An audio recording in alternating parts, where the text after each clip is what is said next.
ಮೈಸೂರಿನ ಜಿಲ್ಲಾ ವಕ್ಫ್ ಬೋರ್ಡ್ನ ನೂತನ ಅಧ್ಯಕ್ಷರಾಗಿ ಅಜೀಜುಲ್ಲಾ ಅಜ್ಜು ಅವರು ಅಧಿಕಾರವನ್ನು ಸ್ವೀಕಾರ ಮಾಡಿದ್ದಾರೆ. ಈಗ ನಮ್ಮ ಒಟ್ಟಿಗೆ ಮಾತಾಡೋದಕ್ಕೆ ಅಜ್ಜು ಅವರಿದ್ದಾರೆ, ಬನ್ನಿ ಒಟ್ಟಿಗೆ ಮಾತಾಡೋಣ. ಸರ್ ನಮಸ್ತೆ ಸರ್. ಸರ್ ಸಾಕಷ್ಟು ಒಂದು 2-3 ದಶಕದಿಂದ ರಾಜಕೀಯವಾಗಿ ಸಾಕಷ್ಟು ಕೆಲಸ ಮಾಡ್ಕೊಂಡ್ಬಂದಿದ್ರಿ. ಈಗ ಒಂದು ದೊಡ್ಡ ಮಟ್ಟದ ಜವಾಬ್ದಾರಿಯನ್ನು ನಿಮ್ಗೆ ಕೊಟ್ಟಿದ್ದಾರೆ, ಏನನ್ಸುತ್ತೆ ಸರ್? ತಾಳ್ದವನು ಬಾಳ್ದ ಅಂತಾರೆ. ನಮ್ಮದೆಲ್ಲ ಭಾಳ ತಾಳ್ಮೆಯಿಂದ ನಾನು ಯಾವತ್ತೂ ಯಾವುದೇ ಅಧಿಕಾರ ಯಾರ್ತನೋ ಹೋಗಿ ಕೇಳಿದವನಲ್ಲ. ಬೇರೆಯವ್ರಿಗೆ ಮಾಡೋದ್ರಲ್ಲಿ ಭಾಳ ಸಂತೋಷ ಪಡ್ತಿದೆ. ನಮ್ಮ ಸ್ನೇಹಿತರು ಕುಂಟವ್ರೆ, ಸುನೀಲು ಕಾರ್ಪೊರೇಟ್ರ್ ಆದರು ಫಸ್ಟ್ ಟೈಮು. ನಾವು ಅವ್ರ ಜೊತೆಯಿಂದ ರಾಜಕೀಯ ಶುರು ಮಾಡಿದ್ದು. ಇಲ್ಲೊಬ್ಬರು ಕಾರ್ಪೊರೇಟ್ರ್ ಕುಂತವ್ರು, ಸಮಿ ಅವರು ಕಾರ್ಪೊರೇಟ್ರ್ ಆದರು. ನಾನು ಆಗೋಕ್ಕಿಂತ ಜಾಸ್ತಿ ಹೆಮ್ಮೆ ಪಟ್ಟೆ. ನಾವು ಯಾರೋ ಏನೋ ಒಂದು ಆದ್ವಲ್ಲ ಅಂತ ಯಾರೋ ಆದರೂ ಒಂದು ಸಂತೋಷ ಪಡೋಂಥ ಅವಾಗಿಂದನೂ ಗುಣ. ನಾನು ಯಾರಿಗೂ ಯಾವುದೇ ಸ್ಥಾನ ಬೇಕು ಅಂತ ನಾನು ಏನು ಕೇಳಿದ್ದಿಲ್ಲ.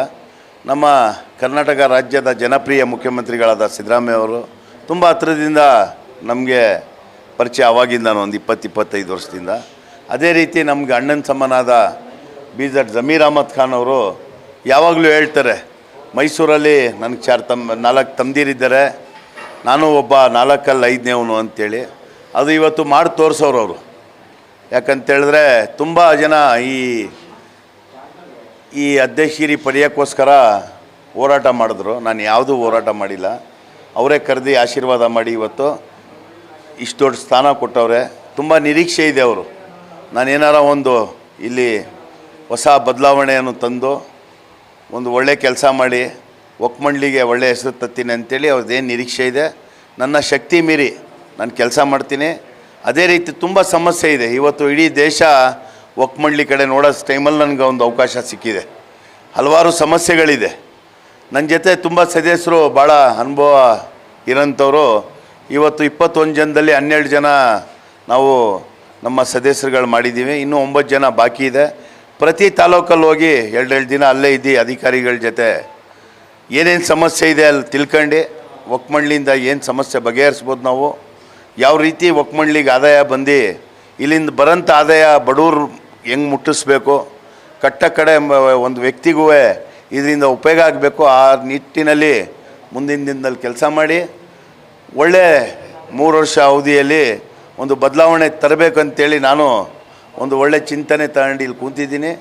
ಅದು ಮುಂದೆ ಇಡೀ ಮೈಸೂರು ನಗರ ಆಗಿರ್ಬೋದು, ಜಿಲ್ಲೆ ಆಗಿರ್ಬೋದು, ಎಲ್ಲರಿಗೂ ನಿಮ್ಮ ಮುಖಾಂತರ ಕೇಳ್ಕೊತೀನಿ. ನೇರವಾಗಿ ಬಂದು ಭೇಟಿ ಆಗ್ಬಾರ್ದು.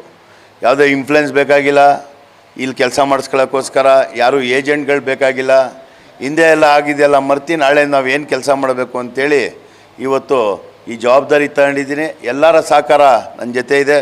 ಇವತ್ತು ನಮ್ಮ ನರಸಿಂಹರಾಜ ಕ್ಷೇತ್ರ ಶಾಸಕರು ಕರೆದು ನನಗೆ ತುಂಬ ಸಲಹೆಗಳು, ಒಳ್ಳೆ ಸಲಹೆಗಳು, ಅವ್ರ ಅನುಭವ ಇದ್ದಂಥ ಒಳ್ಳೆ ಸಲಹೆಗಳು ಕೊಟ್ಟವ್ರೆ. ಅವ್ರ ಸಲಹೆ ಕೂಡ ಪಡೆದು, ಅದೇ ರೀತಿ ನಮ್ಮ ಎಕ್ಸಿಬಿಷನ್ ಚೇರ್ಮನ್ ಆದಂಥ ಮಾಜಿ ಮೇಯರ್ ಆದಂಥ ಅಯ್ಯೂಬ್ ಖಾನ್ ಅವರು, ಅವ್ರಿಗೂ ಸಾಕಷ್ಟು ಅನುಭವ ಇರೋದ್ರಿಂದ ಅವರು ತುಂಬ ಸಹಕಾರನೂ ಮತ್ತು ಸಲಹೆಗಳು ಕೊಟ್ಟವ್ರು. ಎಲ್ಲ ಸಲಹೆ ಪಡೆದು ಕಾನೂನು ರೀತಿಯಲ್ಲಿ ನಾವು ಏನು ಕೆಲಸ ಮಾಡ್ಬೋದು ಇಲ್ಲಿ ಅಂಥೇಳಿ ಮುಂದಿನ ದಿನದಲ್ಲಿ ಕೆಲಸ ಮಾಡೋಂಥ ಒಂದು ಪ್ರಯತ್ನ ಮಾಡ್ತೀನಿ. ಸರ್, ಈಗ ಮೈಸೂರು ಜಿಲ್ಲೆ ಒಳಗೊಂಡಂತೆ ಅನೇಕ ತಾಲೂಕುಗಳಿಗೂ ಕೂಡ ಏನು ಈ ಜಿಲ್ಲಾ ವಕ್ಫ್ ಬೋರ್ಡ್ ಆಸ್ತಿ ಎಲ್ಲ ಇರ್ತವೆ. ಮತ್ತು ಅಲ್ಲಿರುವಂತಹ ಸಾಕಷ್ಟು ತಳ ಸಮುದಾಯದ ಇನ್ನೂ ಕೂಡ ನಿಮ್ಮ ಸಮುದಾಯದಲ್ಲಿ ಎಜುಕೇಷನ್ ಇರ್ಬೋದು, ಅವ್ರಿಗೂ ಮುಕ್ತ ಅವಕಾಶ ಬೇಕಾಗಿರುತ್ತೆ, ಹಾಸ್ಟೆಲ್ ವ್ಯವಸ್ಥೆ ಇರ್ಬೋದು, ಅವ್ರನ್ನೂ ಕೂಡ ಗಮನಕ್ಕೆ ಇಟ್ಕೋತೀರ ಅಂತ. ಯಾಕಂದರೆ ಜಿಲ್ಲಾ ವಕ್ಫ್ ಬೋರ್ಡ್ ಅಂದರೆ ಅದು ಮೈಸೂರಿಗೆ ಸೀಮಿತ ಆಗ್ತಿತ್ತು ಸಾಕಷ್ಟು ವರ್ಷಗಳಿಂದ. ನೀವು ಹಳ್ಳಿಗೆ ಹೋಗೋ ಪ್ರಯತ್ನ ಮಾಡ್ತೀರಾ ಸರ್? ಇಲ್ಲ, ಈಗ ಏನಾಗಿದೆ, 100 ಕೋಟಿ ಆಸ್ತಿಗಳಿದೆ. ಅದು ಕೆಲವು ವ್ಯಕ್ತಿಗಳಿಗೆ ಮಾತ್ರ ಸೀಮಿತ ಆಗ್ಬಿಟ್ಟಿದೆ. ಅದು ಇಡೀ ಸಮಾಜಕ್ಕೆ ಅದರಿಂದ ಅನುಕೂಲ ಬರ್ತಾ ಇಲ್ಲ. ಇವತ್ತು ಒಂದು 25 ವರ್ಷ 31 ವರ್ಷದ ಹಿಂದೆ ಯಾವುದೋ ಒಂದು ಮಳಿಗೆ ಒಗ್ಬಳ್ದು ಬಾಡಿಗೆ ಕೊಟ್ಟಿದ್ರೆ ಇವತ್ತು ಅದು 100 ರೂಪಾಯಿ 200 ರೂಪಾಯಿ 500 ರೂಪಾಯಿ ಬಾಡಿಗೆಯಲ್ಲೇ ನಡೀತೈತೆ. ಇವತ್ತು ಅದು ಕಮರ್ಷಿಯಲ್ ಪ್ರಾಪರ್ಟಿಯಾಗಿ 1 ಲಕ್ಷ ರೂಪಾಯಿ ಬರೋಂಥ ಬಾಡಿಗೆ ಒಂದು ಕುಟುಂಬಕ್ಕೆ ಅನುಕೂಲ ಐತೆ. ನನ್ನ ನಿರೀಕ್ಷೆ ಏನಂದರೆ, ನಮ್ಮ ಹಿರೀಕರು ಇದು ಯಾವ ಉದ್ದೇಶದಿಂದ ಹೋದರು ಒಗ್ಬೋಲ್ಡ್ ಅಂತ ಹೇಳಿದ್ರೆ, ನಮ್ಮ ಹಿರೀಕರು ಒಂದು 50 ಎಕರೆ ಜಮೀನಿತ್ತು. ಅವ್ರಿಗೆ ಯಾವುದೇ ಕುಟುಂಬದಲ್ಲಿ ಆ ಥರ ಬಡಿಸ್ತಾನ ಇದ್ದಿಲ್ಲ. ಮುಂದೆ ಬರೋಂಥ ನಮ್ಮ ಸಮಾಜಕ್ಕೆ ಒಳ್ಳೇದಾಗಲಿ ಅಂದ್ಬಿಟ್ಟು ಅದು ವಕ್ಫ್ ಮಂಡಳಿಗೆ ಬಿಟ್ಕೊಟ್ಟಿರೋದು. ಇವತ್ತು ಅದು ಉಪಯೋಗ ಆಗ್ತಿಲ್ಲ ಅಂಥೇಳಿ ಎಲ್ಲೋ ಒಂದು ಕಡೆ ಎಲ್ಲರಲ್ಲಿ ನೋವಿದೆ. ಅದರಲ್ಲಿ ನಾನು ಒಬ್ಬ, ನನಗೂ ಚಿಂತನೆ ಇತ್ತು, ಏನು ಇಷ್ಟೊಂದು ಪ್ರಾಪರ್ಟಿ ಇಷ್ಟೊಂದು ಆದಾಯ ಇದ್ದು ಯಾಕೆ ನಮ್ಮ ಬಡವರು ಇವತ್ತೂ ಅದರಿಂದ ಯಾರೋ ಔಷಧಿಗೆ ದುಡ್ಡಿಲ್ಲ ಅಂತಾರೆ, ಯಾರೋ ಪುಸ್ತಕಕ್ಕೆ ದುಡ್ಡಿಲ್ಲ ಅಂತ ಹೇಳ್ತಾರೆ, ಯಾವುದೋ ಮಕ್ಕಳು ಒಳ್ಳೆಯ ಎಜುಕೇಷನ್ ಓದ್ತಿರ್ತಾರೆ, ಅವ್ರಿಗೆ ಒಂಚೂರು ಸಹಾಯ ಮಾಡಿದ್ರೆ ಇಲ್ಲಿಂದ ನಾವು ಇಲ್ಲಿಂದ ಸಹಾಯ ಮಾಡಿದ್ರೆ ನಾವು ಅವ್ರ ಮುಂದೆ IAS ಆಗ್ಬೋದು, KS ಆಗ್ಬೋದು, ಡಾಕ್ಟ್ರೂ ಆಗ್ಬೋದು. ಅವ್ರಿಗೇನಂತೇಳಿದ್ರೆ ನಾವು ಸ್ವಲ್ಪ ಇಲ್ಲಿಂದ ಒಕ್ಕಮಂಡ್ಲಿಂದ ನಮ್ಮ ಹಿರಿಕರು ಏನು ನಿರೀಕ್ಷೆ ಇಟ್ಟು ಹೋಗಿದ್ರು ಅಲ್ಲಿಂದ ಒಂದು ಸ್ವಲ್ಪ ಸಹಾಯ ಮಾಡಿದ್ರೆ ಅವ್ರು ಮುಂದೊಂದು ದಿನದಲ್ಲಿ ಅವ್ರು 4 ಜನ ಸಹಾಯ ಮಾಡೋಂಥ ಒಂದು ಪರಿಸ್ಥಿತಿಗೆ ಬರ್ತಾರೆ. ಒಕ್ಕಮಂಡ್ಲಿ ಉದ್ದೇಶನೇ ಅದು.